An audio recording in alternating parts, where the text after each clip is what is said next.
Hi പ്രിയ കൂട്ടുകാരെ, ഇന്ന് ഞാൻ നിങ്ങൾക്ക് ഒരു സ്പെഷ്യൽ വിഭവങ്ങൾ പരിചയപ്പെടുത്തി തരാം കേട്ടോ.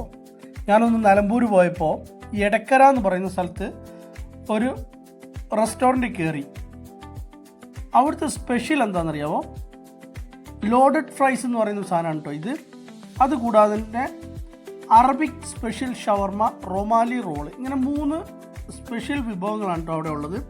ഭയങ്കര മൂവിങ് ഉള്ളൊരു സംഭവമാണ്. ഞാൻ 3 കുറേശ്ശെ ടേസ്റ്റ് ചെയ്തായിരുന്നു കേട്ടോ. വളരെ ടേസ്റ്റി ആയിട്ടുള്ള, അതുമാത്രമല്ല മിതമായ നിരക്കിലാണ് അവർ കൊടുക്കുന്നത് കേട്ടോ. അവിടെ ഹോം ഡെലിവറി ഉണ്ട്. ഞാനത് ടേസ്റ്റ് ചെയ്തു. ഞാൻ ശരിക്കും പറഞ്ഞാൽ ഷവായിയാണ് ടേസ്റ്റ് ചെയ്തത്. എനിക്ക് ഒത്തിരി ഇഷ്ടപ്പെട്ടു അവരുടെ ഫുഡെല്ലാം. ഈ റെസ്റ്റോറൻറ്റിൻ്റെ പേര് ബെയ്റൂട്ട് ഫുഡ് കോർട്ട് എന്നാണ് കേട്ടോ ഇത് അറിയപ്പെടുന്നത്. വളരെ സൂപ്പർ വിഭവങ്ങളായിരുന്നു. ഞാനും എൻ്റെ സുഹൃത്തുക്കളും ഉണ്ടായിരുന്നു. പോയി ഞങ്ങൾ കഴിച്ചു, വളരെ ഹാപ്പിയായി. എന്തായാലും നിങ്ങളും ഈ വഴിക്ക് പോവുകയാണെങ്കിൽ ഒന്ന് ട്രൈ ചെയ്യണം കേട്ടോ. സൂപ്പറാണേ. എനിക്കവിടെ ഭയങ്കര വെറൈറ്റി ആയിട്ട് തോന്നിയത് ലോഡഡ് ഫ്രൈസ് ആണ് കേട്ടോ. സൂപ്പറാണ്, ട്രൈ ചെയ്യണം.